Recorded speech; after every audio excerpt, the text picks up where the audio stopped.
Hey guys and dolls. I am, this is kind of like a random upload. It's late and I just felt like shooting a video. Not much, not much. It's just going to be a top 5. I wrote down my questions. This is a top 5 and it's related to my natural hair.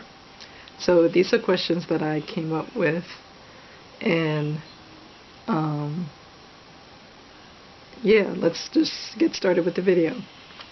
Okay, so the first question is, what is the biggest mistake you ever made while styling your hair? Now, I can come up with many answers for that one. For one, taking my hair out when it's wet before it's dried, when I perm rod set or flexi rod set my hair, is a big mistake. And I have so many videos that I have shot where I've had like epic fails of my natural hair when it's coming out of rollers. So I would say that would be my number one biggest mistake. Number 2, what is the worst product you ever used in your hair? Now, I have to go way back before the natural hair journey even started. When I was little, we didn't have much products in the stores, and my mother put Pert, it's spelled P-E-R-T, and that like just dried up my hair like a ball of knots. My hair was so knotted up. It was a mess. It was dry. It was brittle. I don't even know how my mother got those knots out of my hair, but long story short, yeah, I'm trying to think of what other product like currently that I have used that the worst product. I would say anything that has glycerin. I featured that on one of my previous videos about the worst products I'm trashing or purging. Check out that video, because that's a lot of those products is the ones that never worked in my hair, and I've only used the product one time and I trashed it. So number 3 is, what is the worst natural hair experience you ever had? Now, I would have to say my barbershop experience and my braid shop experience. I've had multiple braid shop experiences. When I used to live in Atlanta, I got my hair braided right off of Windy Hill. No, actually not Windy Hill, by the Big Chicken. If anybody from Atlanta, you know what I'm talking about, in Marietta. And she was braiding it so tight around the temples that I had redness.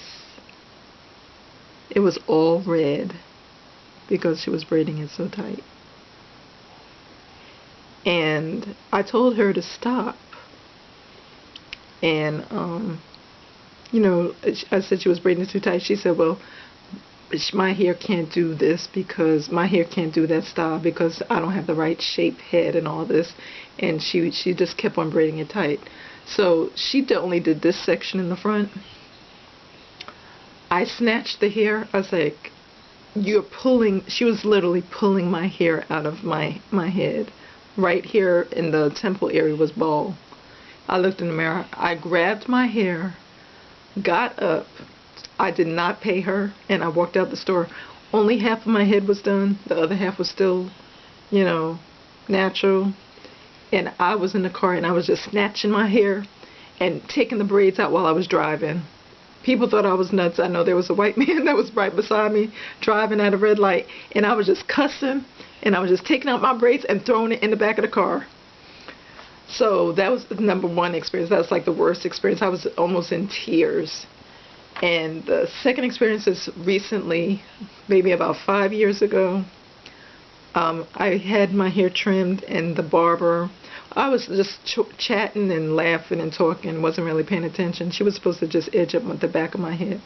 She had shaved, went up. I had my hair twisted, and somehow she shaved in between me not realizing while I was talking. She shaved in between my twists, And when I was taking my hair out, my hair was just dropping, dropping, dropping. Hair was just all over the floor. Not realizing that she had trimmed all in between my twists. I don't know how she managed to do that without me realizing what she was doing. And she had trimmed it. I have a video called My Worst Barbershop Experience, and that tells you the details of that story. But I was upset. It was right around this time, January, Martin Luther King. It was on Martin Luther King's birthday when that happened. It was the coldest day too. I remember it was so cold, and I had a bad knot in my stomach, like not feeling like I really wanted to go. You know, I didn't really trust her with cutting my hair in the first place, but I just gave her a chance. She was an Asian girl, and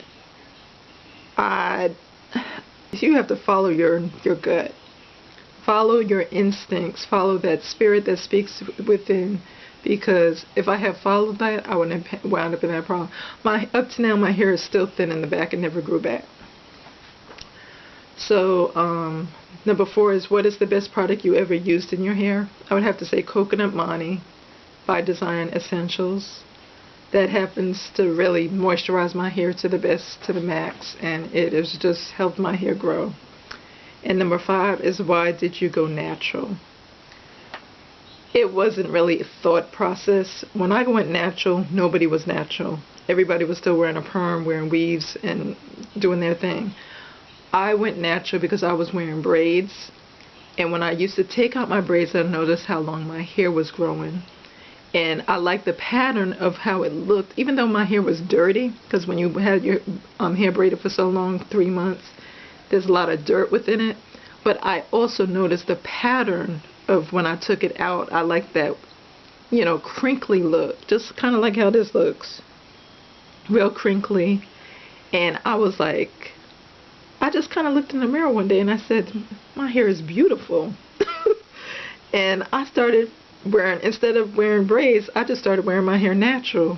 And I used to get so many like stares, nasty stares from black women, from white women, on the job. People would have an attitude that nobody wanted to talk to me.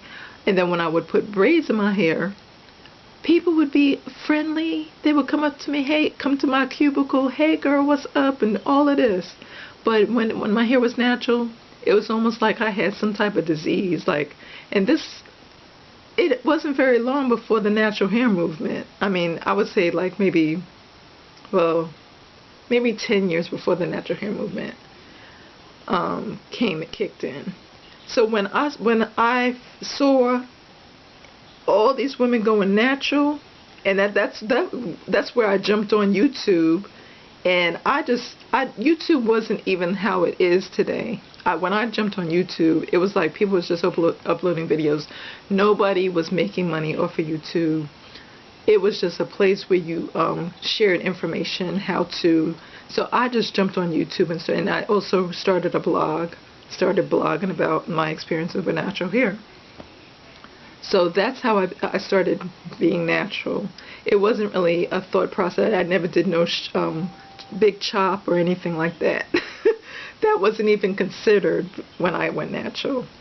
So that is just like a little history of my story that I wanted to share with you. I have never, even like all these little key videos like tags and things, YouTube, we didn't have those tags like get to know me or videos like this to share information. It's kind of like they kind of got into this, I don't know what to call it. It's a community now on YouTube, and I do like the way it has evolved and expanded. It's interesting. I just put it that way. It's real interesting. But yeah, I just wanted to share this information with you.